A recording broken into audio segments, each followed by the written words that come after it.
want to start things off with the first game of the round. That is the Doggies and the Blues. Right now, we got 79% of the world taking the Doggies. How are you feeling with this one?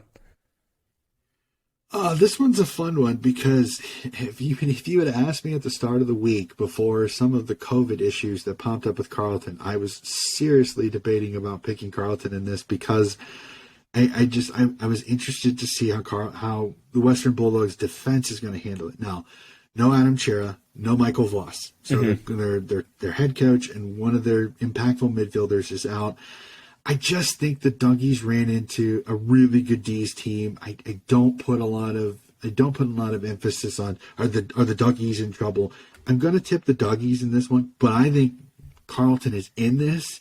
I think this comes down late in the fourth quarter. I just think the Doggies have enough firepower, especially Bontempelli is playing, which there was some chance he might not play. I just think the Doggies have a little too much class in the midfield. I think it's going to catch them a little bit. But this is one cracking game for a Thursday night. Cannot wait.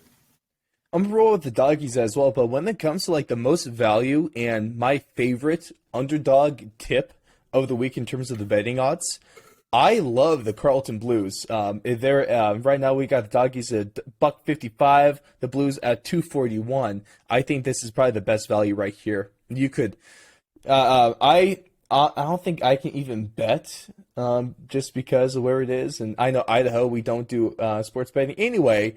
But if I would do this one. Or if I could, I would do this one. But let's swing on over to your Swannies, Donnie. They are being tipped at a 56% rate against the Geelong Cats, which this is a hell of a toss-up one.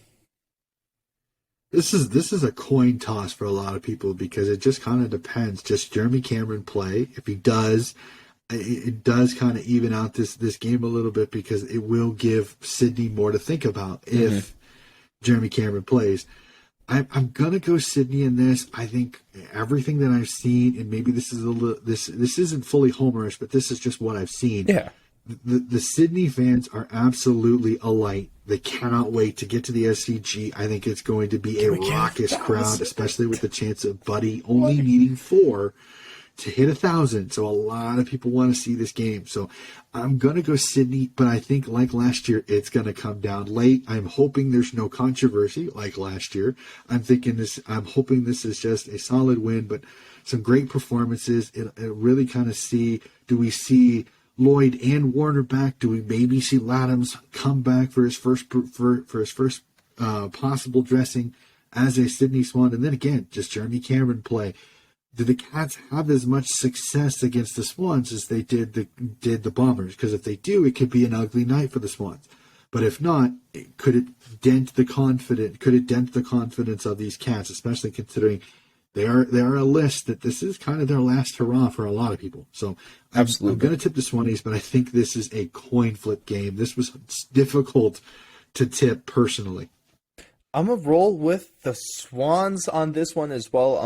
If Jeremy Cameron plays, that would definitely change a lot of things. Assuming that he doesn't. I like Sydney from the home ground with the whole prospects of Buddy, but I can't help to think there is a horrible person inside of me that was just thinking, oh man, imagine if the Swans are down by 2, Buddy he has a 3-goal game, he kicks it after the siren, and it goes off the post. That'd be cruel for some That'd people. That'd be cruel. That'd be absolutely cruel. If I somehow jinx the Swans, I am so sorry. But there's just one like, oh, that'd be evil. That would be.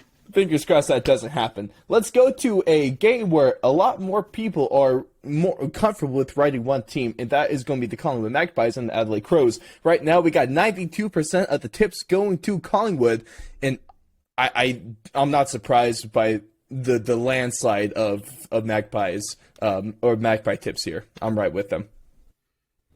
This is one of those again. It was like if you would have asked me a couple weeks ago before the season started, before the first performances, I'd given the Crows a little bit more of a sniff in this game. But the Crows didn't play as well as I kind of thought they might in that first game, and the Collingwood Magpies played absolutely fantastic footy.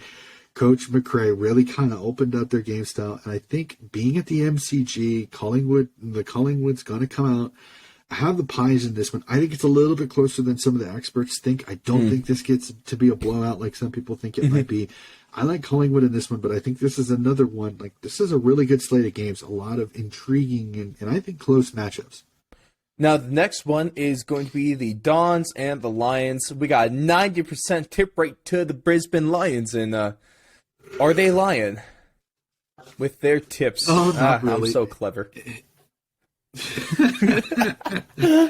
I've had some doozies. I've had some doozies this year in the AFLW reviews. I got Brisbane in this one. I don't like the mojo of Essendon when your best player just got signed 2 weeks before.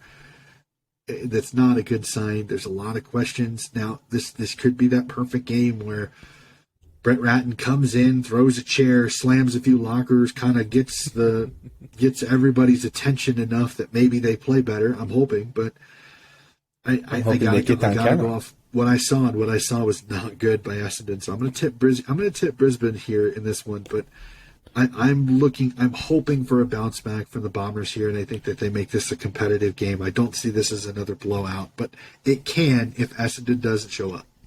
And going to the last couple of what I guess I would deem easy tips, or at least easier tips, we got the Port Adelaide Power against Hawthorn. 91% of the tips going to Port Adelaide. That's not surprising. Are you with them as well? I got Port in this one. Port's really solid. Yes, they have a few injuries, but this is a Hawthorn team that I think the reason they won round one is because they played a North Melbourne team that not great. Unfortunately, they did the same thing last year. They didn't start off well and kind of improved. I'm hoping that maybe the round one was a little bit of an anomaly. I'm hoping, but we'll have to see. I got Port. Port at home. They're always good. Yes, they've got a few injuries to fix, but this is a Hawthorn team that is in a rebuilding stage when it comes to their list. So I'm going to trust Port. Their depth of their list is going to make up in this game. So I got Port in this one. Nice. And into the last game where, actually this is the last game where I agree with the majority of tippers.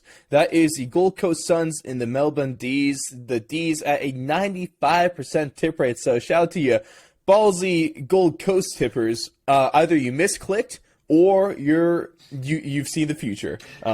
So D's. I'm one of those. I think those people are banking on Melbourne after round one against the Doggies, maybe a little bit fatigued, and maybe you're going to take the Suns lightly. I just don't see the D's doing that because that's not been their MO. The D's don't take teams lightly. Like, you have to play your best game to beat them, and you have to hope that they don't play well. I mean, they're not a team that takes you lightly.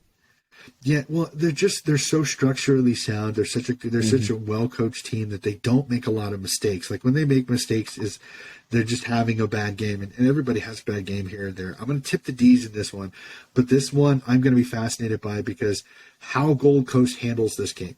If they're competitive, if they're in this game, then I think Gold Coast is on the rise. Then there's serious talks of them not being a spoon contender, but starting to climb up the ladder and maybe potentially fighting maybe for the bottom part of the 8. I don't think so, but the questions start getting asked if they're competitive in this game. I think D's win this, but I want to see how this game ends up. If the Suns have it by less than 2 goals, that's positive for the Suns. Now, next game, third to last, we got North Melbourne Roos against the depleted West Coast Eagles. 55% tipping the Eagles on this one. I'm actually going to go against the grain. I'm going with the Roos just because I think even if they're just a little bit better than what we saw last round, they could beat this Eagles team. If they're able, anything where they were like at the end of last year, I think it's possible. Now here's where I understand your tip. But here's where a little bit of the information that I am aware of may make you change your mind. And I know you love an upset. 3 of their superstars are really being talked about being back, along with Darling. They're talking, Tim Kelly will be back out of health and safety protocols. Luke Ryan will be back out of health and safety protocols. Darling is being talked about. His foot injury, he's back to health. He's training, so it sounds like Darling may be selected. And there's talk Luke Shuey could be back. That's 4 big ins for the Eagles next week that I think, honestly, will flip this game a little bit, especially with what I saw with Northern, and the fact that they're going to the West Coast, and West Coast Eagles do play really well at home. I'm going to tip the Eagles in this one. Oh, I thought this was a Marvel. Oh, it is a Marvel. My fault. My apologies. Yeah, I misread that really quickly. I got one up on Donnie. That doesn't happen every. I quick looked at that. That's my fault. That's more on me than anything. No, I'm gonna tip the Eagles because I think the ins will change this game. I know it's at Marvel Stadium and the West Coast Eagles don't travel well, but those ins are great ins, like an elite Tim Kelly and elite forward and Ryan, and then potentially a big, strong power forward with the injury to Mackay when it comes to North Melbourne. That's a bad matchup if he does play, and then potentially Luke Shuey, another inside mid, right around the footy. It's the worst possible time to get all those outs for the Roos. They were really hoping they would get a depleted team, and they're getting a much stronger team than I think they originally expected. So I'm going to tip the Eagles in this one, but it's close. I think this is going to be one heck of a game. I'm going to stay stubborn. And in the next game, we got 72% tipping right to the Richmond Tigers. I'm going to stay stubborn again with this one. Let's ride with the Giants. They hurt me last week, but they looked like it was about to be a good tip there. I think they have what it takes, at least odds-wise. This is very close. Richmond at $1.90. The Giants at $1.94 with this one. So I think they definitely have the firepower to do so. If you take away, if we get the same teams that we saw in round one, the Giants should definitely have this game. All right, I'm going to be 100% honest with you here. Okay, so I have a tipping competition that I'm in, and I submitted my tips after the start of the week, and I legitimately, I'm not going to lie, I'm going to tell you straight up, I had Richmond, but I thought about what I said earlier, Dion Prestia being out, some of the injuries, some of the struggles, and I agree with you. The way GWS played last week, if they can bring that same thing. I'm going to tip GWS in this one. I know this is the MCG. The MCG is usually a hollow ground, but for some weird reason, teams I think have started to figure out Richmond a little bit. I think I like GWS. Thinking about it a little bit after what I saw, and then just Richmond was not as solid as I thought they were. I'm going to go with GWS. I'm going to take a risk here, but I think it's a worthy risk because I think it's a good one. So I'm gonna legitimately, as you were talking, I changed it. So I 100% honest. I tipped to GWS. I won't change it. I'll keep it at GWS for this week. So I'll tip the Giants over Richmond in a fun one. This will be fun. I'm pretty excited for this one. And if I'm going to take a risk on any game, especially playing the percentages of tipping for the masses, this last game is going to be mine because we got 85% of the tippers writing on Freo. I'm going for St. Kilda. I'm tipping St. Kilda in this one. Oh my gosh, this is one. This was one. This will be one. I will try to talk you out as much as possible. I need to go bold for at least one, then, Donnie. I need to go bold for one. I know. Some people could say your bold one was GWS with the fact Richmond's got 3/4 of the votes there. No, it's probably just because 3/4 of the AFL fan base is Richmond fans. It's hard to argue that too. It's an exaggeration. I don't like the mojo of St. Kilda right now. I just don't. Freo is confident. They won their first game. It's at the It's at home in the West, which again, the West Coast team, the Western teams play Western Australia very, very well. Perth Stadium is a fortress for them.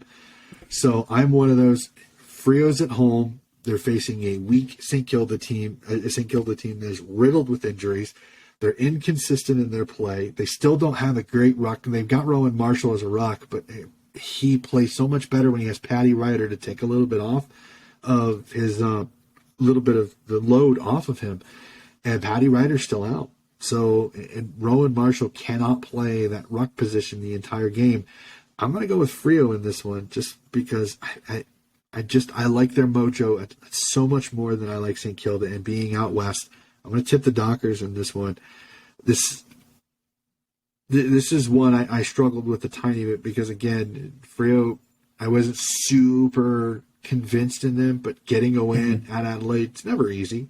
Yes, This is not an Adelaide team that's in the grand final anymore. This is an Adelaide team that's been towards the bottom of the ladder the last few years. But I like Frio's mojo. I'm going to go with a little bit more of the momentum tip than I am with what some people think. So I'm going to tip Frio on this one. I can dig that. And there is a method to the madness, and it's totally stupid, but the only reason why I'm going with St. Kilda is because they are an inconsistent team, and that's going to play to my advantage because they're going to be inconsistently good this game for maybe the 3 times we'll see this year. It'll be quite interesting. So just for my reminder, can you remember what was your record last? What was your record last round in your tipping? 4 and 5. 4 and 5. Okay, I was 7 of 9. So I was 7 of 9 last week. So I actually was pretty proud of myself. I called a couple. I called the Gold Coast one over West Coast was one. I noticed a lot of the tipping competitions, people were tipping West Coast. So I kind of tapped myself on the shoulder for that one. So I guess I was 7 of 9 last week. So the ones that I would have looked a lot better if Port Adelaide probably didn't have to deal with their injuries, and if GWS could know how to close out a game of footy in the regular season. So, that's two new of them. round, The Carlton new one, tips. Carlton beating Richmond. What was the other? There's one other. I'm kicking my butt. I didn't tip them on that missed. one because I really wanted to. I thought about it just because of the fact that Richmond had a lot of injuries coming back, and we just didn't know how they would respond to it. And can you remember what the other one was? Hawthorn. I picked North Melbourne over Hawthorn. That was the other one I missed because I was going off of new coach struggle usually, and I was hoping North with Hugh Greenwood and Jason Horn-Francis would be just as good as they were last year, if not a little better. And yeah, I was wrong on that one. Yeah, that one didn't exactly hit.